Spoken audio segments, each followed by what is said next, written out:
Oh, Jesus. Abra sua Bíblia em Atos capítulo 17. Atos capítulo 17. Nós vamos ler um texto da palavra de Deus.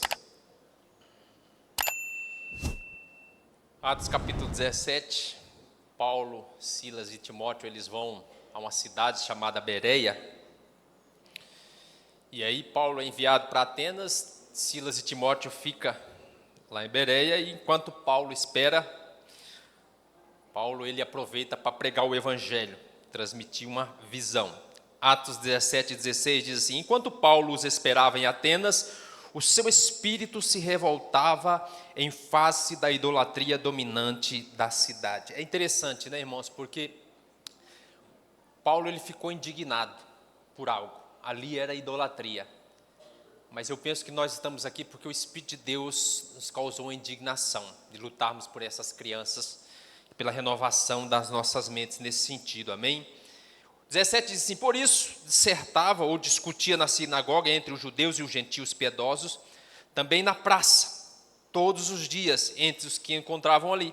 E alguns dos filósofos epicureus e estoicos contendiam, discutiam com ele, havendo quem perguntasse: que quer dizer esse tagarela? E outros: parece pregador de estranhos deuses, pois pregava a Jesus e a ressurreição.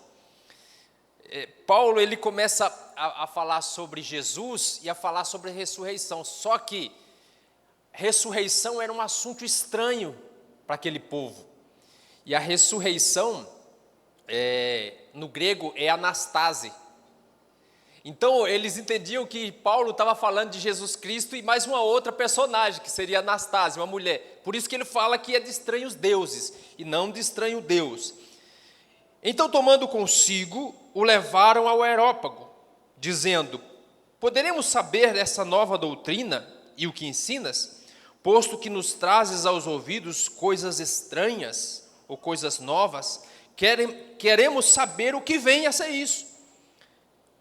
Pois todos os de Atenas e os estrangeiros residentes de outra coisa não cuidavam saber, ou queriam ouvir todas as novidades. Então Paulo, levantando-se no meio do Areópago, disse: senhores atenienses, em tudo vos vejo acentuadamente religioso, porque passando e observando os projetos e o vosso culto, encontrei também um altar ao qual está escrito: ao Deus desconhecido, pois esse que adorais sem conhecer é precisamente aquele que eu vos anuncio, o Deus que fez o mundo e tudo que nele existe, sendo ele o Senhor do céu e da terra, que não habita em santuários feitos por mãos humanas.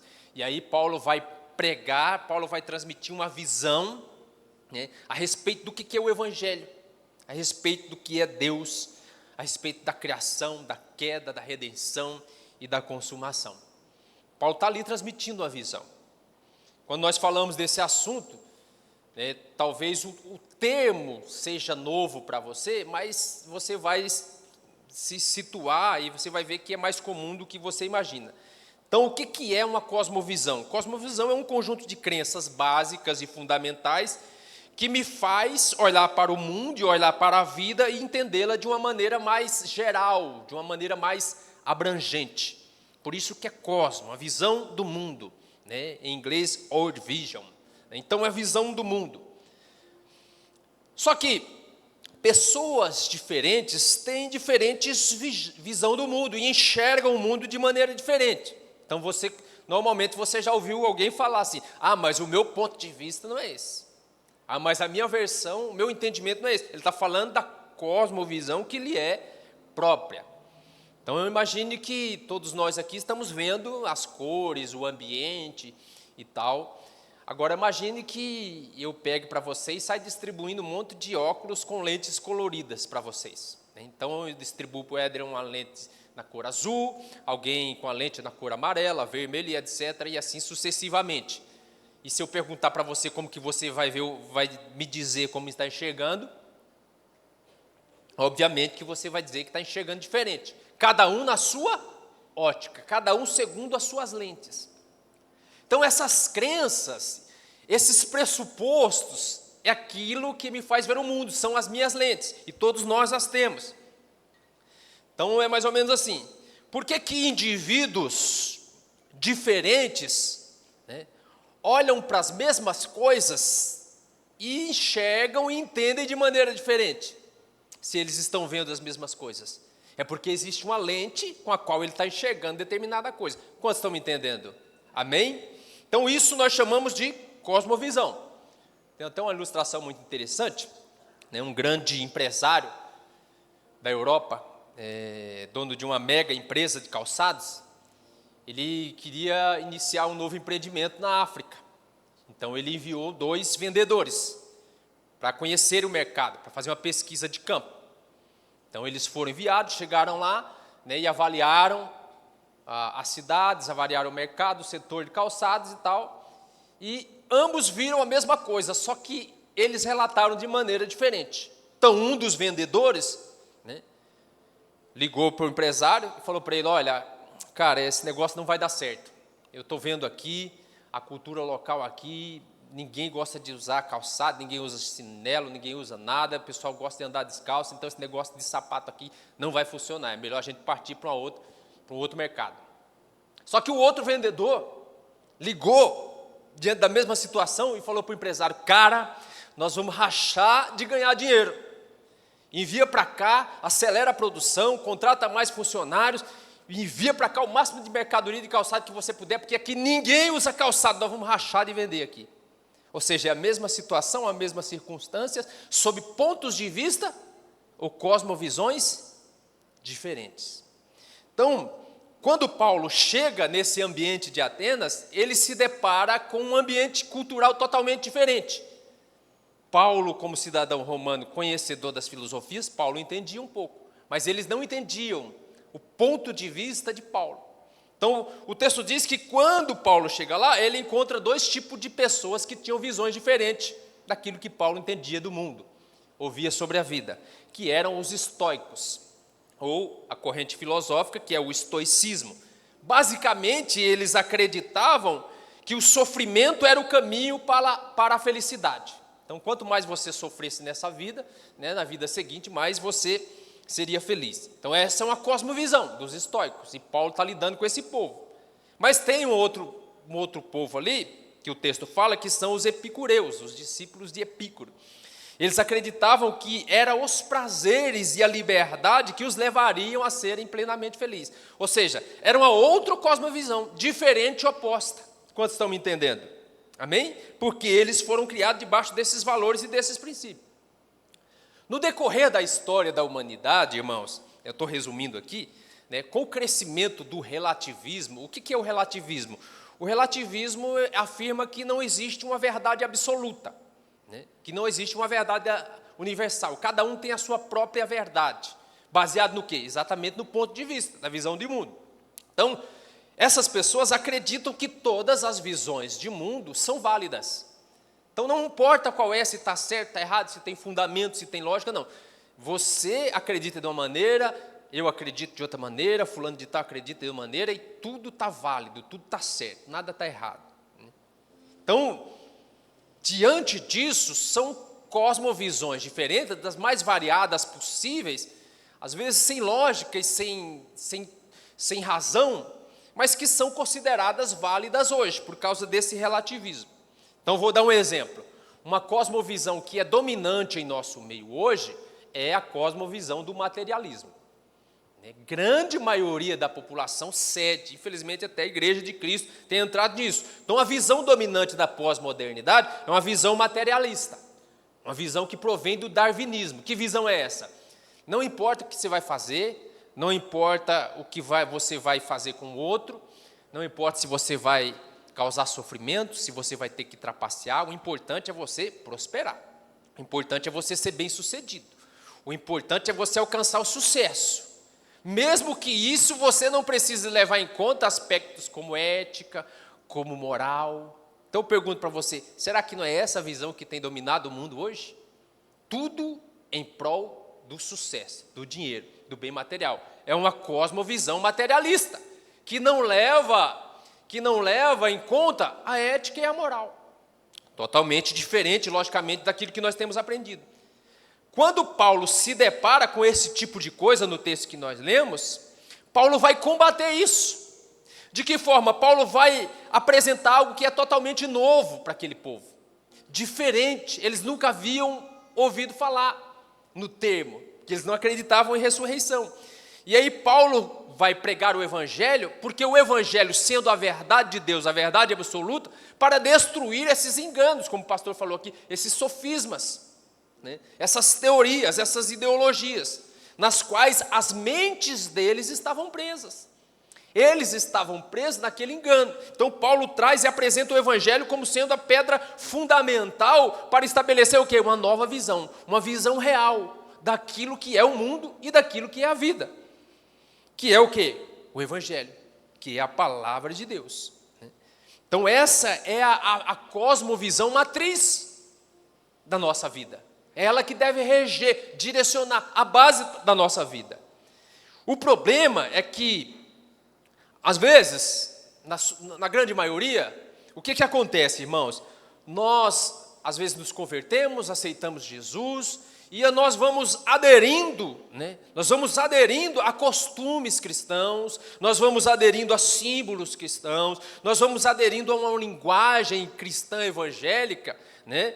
Cheia das suas particularidades, mas a nossa mente não é renovada. Então, às vezes, a gente está vivendo como cristão, mas a nossa mente está presa numa cosmovisão pagã, muitas vezes. Numa cosmovisão mundana, numa cosmovisão materialista. Então, é necessário que a nossa mente seja renovada para que nós possamos enxergar o mundo e a vida como Deus enxerga, que é a cosmovisão cristã. Amém? Todos estão entendendo? Os irmãos estão olhando para mim com a cara de assustado assim. Então, o que é uma cosmovisão baseada na palavra de Deus, na Bíblia? Então, vou resumir basicamente aqui em 4 pilares para você, né, saber responder quando alguém te perguntar. O que é uma cosmovisão cristã? É uma cosmovisão que leva em conta, que crê, que tem como base da sua vida, por exemplo, o aspecto da criação, relato bíblico. É uma cosmovisão que leva em conta o aspecto da queda do homem. O homem pecou e se distanciou de Deus. Então o evangelho é justamente isso. É o homem que pecou, se distanciou de Deus, agora Deus vem para reatar o relacionamento com ele. Então, criação, queda, redenção e consumação. Então aqui nesses 4 pilares a gente pode resumir uma visão, uma cosmovisão cristã. Criação, queda, redenção e consumação. São os 4 pilares, por quê? Porque nós podemos resumir toda a palavra de Deus e o que ela ensina sobre o mundo e sobre a vida nisso aqui. Amém? Então, aí você vai entender passagens, por exemplo, quando Jesus diz que estamos cientes de que somos de Deus e que o mundo, esse sistema, jaz no maligno. 1 João 5,8. Por que é tão importante que eu tenha clareza disso?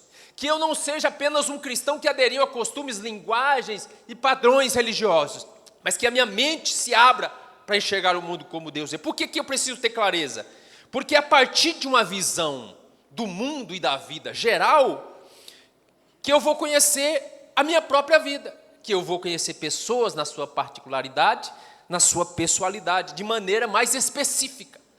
Então, quando eu tenho uma visão macro, eu passo a viver uma vida no micro, com mais entendimento. Amém?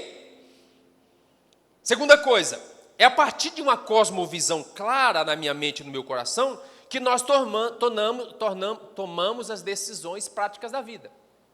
As nossas decisões são tomadas baseadas no conjunto de crenças, fundamentos e pressupostos que temos. Por isso que pessoas diferentes tomam decisões diferentes de você, porque a visão da vida que você tem é outra. Amém, irmão? Então, as nossas decisões na vida prática. É com base naquilo que nós cremos e que enxergamos que nós formulamos o nosso estilo de vida. O nosso estilo de vida prática. Nós temos ouvido aqui o pastor ensinar, nós estamos ensinando sobre o que é o evangelho no livro de Colossenses. E se você perceber, é um estilo de vida totalmente diferente daquilo que o mundo ensina. Por quê? Porque é uma cosmovisão diferente, uma visão de mundo diferente. Amém? Uma vez que eu tenho clareza dessa cosmovisão, e agora essa cosmovisão está alinhada com a palavra de Deus, com esses fundamentos, né, não tem como eu não praticar não obedecer aquilo que a palavra de Deus ensina. Principalmente no que diz respeito, né, a educar os meus filhos, a educar a igreja. Então eu vou caminhar nessa direção. Por quê? Porque é isso que a palavra de Deus ensina. Uma cosmovisão bíblica vai me ensinar, me dar orientações bíblicas que eu, como pai de família, que você, como mãe de família, é a nós que cabe a responsabilidade de educar os nossos filhos. Aí eu saio de uma cosmovisão cristã e entro na prática de uma cosmovisão cristã na educação dos meus filhos, na educação dos nossos discípulos. E aí nós vamos ter alguns textos bíblicos que vão falar a respeito disso. Por exemplo, Deuteronômio 6, que todas estas palavras que hoje te ordeno estejam em teu coração. Tu as ensinarás com todo zelo e perseverança aos teus filhos, conservarás sobre eles a escritura, quando estiver sentado na tua casa, quando estiver andado pelo caminho, quando estiver deitado ou ao se levantar. É isso que eu vou viver, porque é nisso que eu creio, é nisso que está baseada a minha vida, essa é a minha cosmovisão. Você vai ler Timóteo capítulo 1, por exemplo, você vai entender com a cosmovisão cristã, que leva a esse fundamento da educação, vai dizer, por exemplo, da mesma forma trago na lembrança a sua fé, não fingida, que primeiro habitou na tua avó Lóide e na tua mãe Eunice, e hoje estou convencido de que também habita em ti. O que Paulo está falando para Timóteo? Timóteo, você foi criado debaixo de uma cosmovisão bíblica cristã, onde a sua mãe e a sua avó te educaram, e porque elas te educaram, eu tenho certeza que esses valores, esses princípios, e essa visão do mundo e da vida agora habitam em você. Olha que coisa interessante. Quando isso foi acontecido? Quando criança. Agora eu pergunto para você, se Timóteo não tivesse sido educado pela mãe e pela avó, quando ainda era criança debaixo dos princípios bíblicos, será que nós teríamos um pastor sendo relatado aqui nas Escrituras? Tão importante para a literatura bíblica? Por quê? Porque começou lá na infância, na primeira infância. Amém? Efésios 6, e vós pais, não provoqueis a ira dos vossos filhos, mas educai-vos de acordo com a disciplina e o conselho do Senhor. Sempre que eu vou falar educar aqui, é necessário que você entenda a educação como formação do caráter, porque educação é isso. O que é educação? Educação é a formação do caráter, dos valores dos filhos, que são responsabilidade dos pais. Educação é quando o pai, a mãe, aqueles diretamente envolvidos no contato pessoal com aquela criança, vai transmitir hábitos, costumes e valores da família para a próxima geração, que são os filhos e, como consequência, os netos. E de quem que é essa responsabilidade, irmãos? Nossa. E eu sei que nós já sabemos disso. O problema é que nós precisamos ser, como o pastor fala, intencional, proposital e praticar essa verdade. Porque o grande problema é que, ao conhecermos essa verdade, nós não praticamos. E deixamos e delegamos a educação dos nossos filhos, talvez para a escola, talvez para a igreja, que pode ajudar, mas que a responsabilidade principal é nossa. Amém? Então, qual deveria, então, ser o papel da escola, do Estado, vamos dizer assim, na pessoa da escola, nessa formação? Então, a escola, irmãos, ela deveria priorizar pela capacitação científica e formação técnica dos alunos. Tem que ter socialização? Tem sim. Mas isso inicialmente começa dentro do lar, ou deveria começar dentro do lar. Mas quando não tem a formação do caráter e a socialização do lar, isso cai lá na escola. E a escola vai abraçando isso e atraindo para ela mesma a prerrogativa e o direito de fazer isso. Mas não é isso que elas fazem, não é isso que a escola, que o Estado faz. Totalmente diferente do que nós temos visto, né? Infelizmente, a escola e o Estado têm sido um veículo, e a gente sabe porque o mundo jaz no maligno, tem sido um instrumento de desconstrução de valores cristãos e familiares, de princípios. Tem sido um instrumento para roubar a cosmovisão bíblica do coração dos nossos filhos e das nossas crianças. E transmitir a eles, imprimir na mentalidade deles, uma visão marxista, uma visão progressista, ideológica e humanista. Por isso que nós estamos aqui, para, através do ensino, da educação, batalhar pela mente dessas crianças, para que a mente deles não sejam tomadas com esses ensinos malignos. Isso deveria ter sido feito muito antes, né? Mas infelizmente não aconteceu. Então, por exemplo, vou dar uma situação para você entender. Quantos aqui têm problema de relacionamento com o filho adolescente, porque às vezes a visão não bate? Às vezes a conversa não tem diálogo, a conta não fecha. Por que isso acontece? Se lá na infância, às vezes você até plantou uma semente da palavra de Deus, uma cosmovisão cristã. Mas aí o seu filho, ele passa 6 horas do dia, 5, 6 horas do dia lá na escola, ouvindo sobre uma cosmovisão mundana, anticristo, anticristã. E às vezes nós, como pai, não temos o zelo e o cuidado de gastar meia hora para ensinar princípios do Evangelho. Então você passa 5 horas mandando o seu filho para uma escola romana, e aí depois, no final do dia, você quer que ele chegue em casa pensando como um cristão, o que não é possível. Você entende como que a nossa prática de educação dos filhos tem que ser mais intencional, tem que ser mais atuante? Então, por que isso acontece? Porque a escola está assumindo o papel de educador. A escola está assumindo o papel que, na realidade, deveria ser nosso. E por que isso está acontecendo? Porque nós não fazemos o que deveríamos fazer. Porque muitas vezes, como pais e educadores, nós estamos sendo omissos.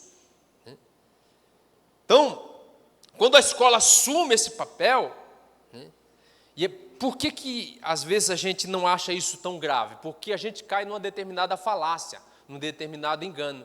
Porque você acha que o ensino lá na escola é um ensino neutro. Porque é isso que eles pregam.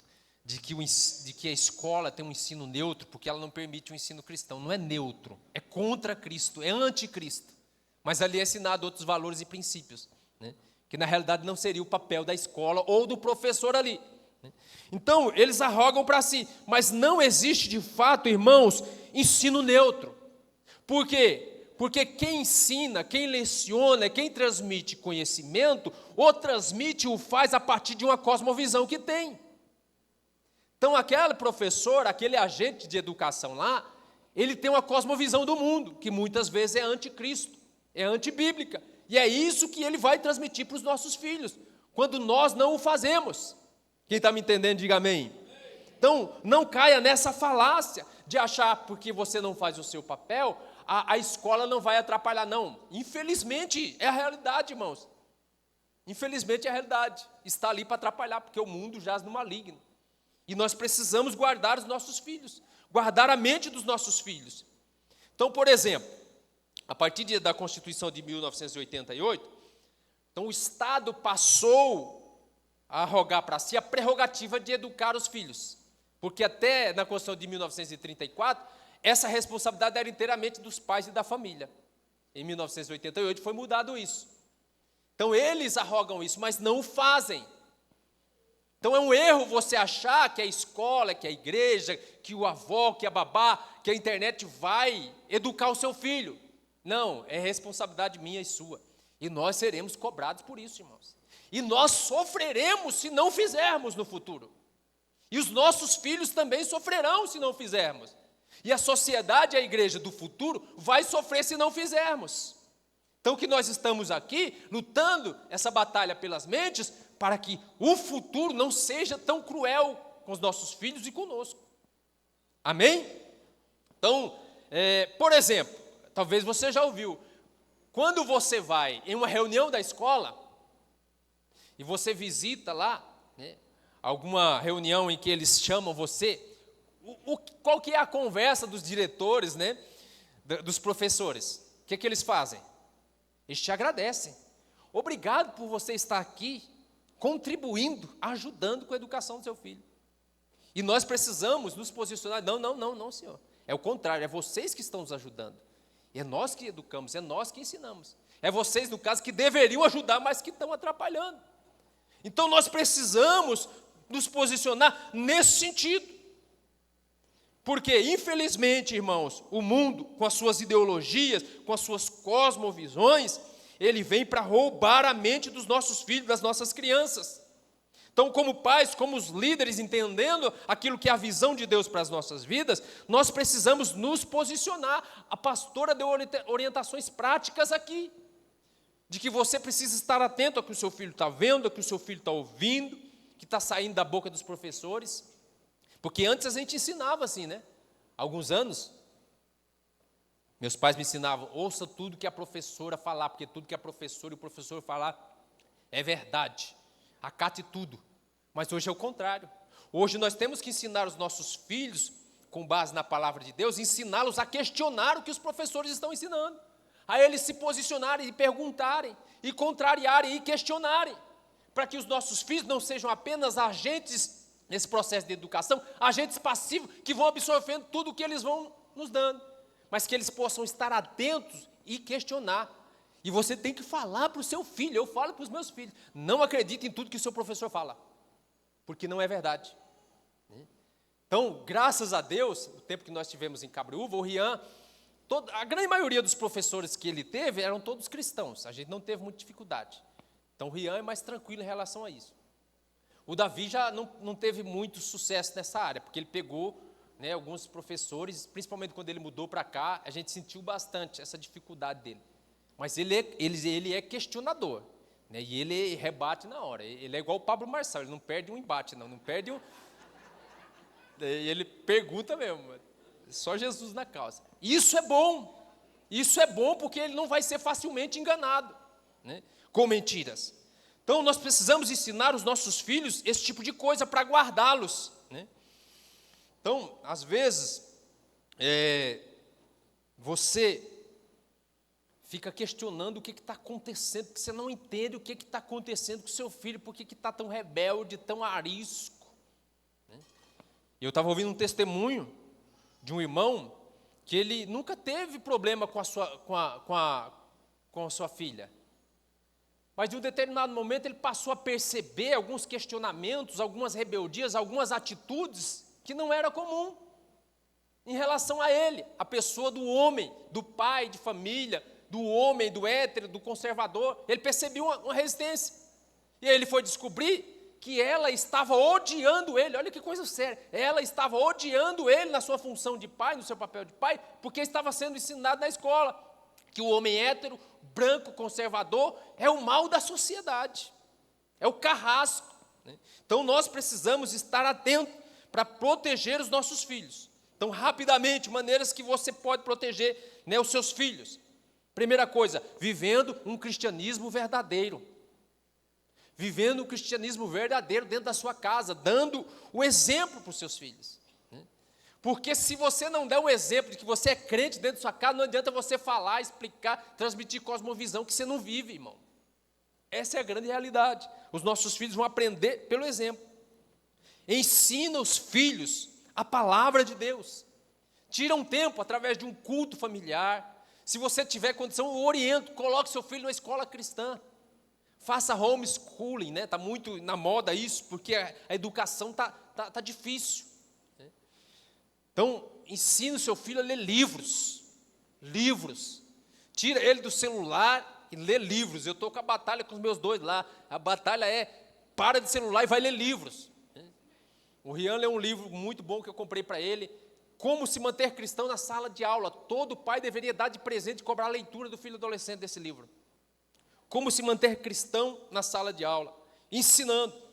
Outra coisa, orando com seus filhos para a proteção da mente, para que o Senhor possa guardar a mente deles, blindar a mente deles de toda mentira, de todo engano e de toda falácia. Investigando, como a pastora falou, acompanhando cada detalhe que seus filhos estão vendo, estão assistindo, estão ouvindo, os TikTok da vida, os kawaii da vida aí. E fazer os nossos filhos terem uma mente crítica, pensante, analítica, para analisar tudo que está ouvindo, tudo que está vendo, e se posicionar, se necessário for, se posicionar contra a professora, se posicionar contra o amiguinho da escola, né? Então é necessário que você esteja. Hoje eu acredito que o nosso papel como pais, uma das funções mais atuantes que nós podemos ter é de vigilante. Tá? Constantemente vigiando os nossos filhos. Essa é a realidade. Então, filho não tem privacidade em casa, ele está debaixo do olhar de Deus e do pai e da mãe. Amém, irmãos? Vamos nos colocar de pé para nós orarmos em cima disso. Eu vejo que, olha como é importante, né, o seu papel como educador. Eu falo educador pai e mãe, eu falo educador cristão, professor, seja professor cristão lá no meio secular, seja o professor de escola dominical, de curso bíblico. Você entende quanto é importante o seu papel? Porque você é sal e luz lá, como o pastor falou aqui. E se você não tivesse lá, aquele ambiente já estaria totalmente corrompido, destruído pelo engano, pelas mentiras. Mas ainda há alguém resistindo lá. Ainda há os 7 profetas que não se dobraram ao sistema. Os 7.000 profetas do Senhor. E você cumpre esse papel lá. E é tão importante. E eu gostaria de orar por isso, né? Por cada um que assume esse papel. Você que é pai, mãe, você que é líder de célula, levante a sua mão.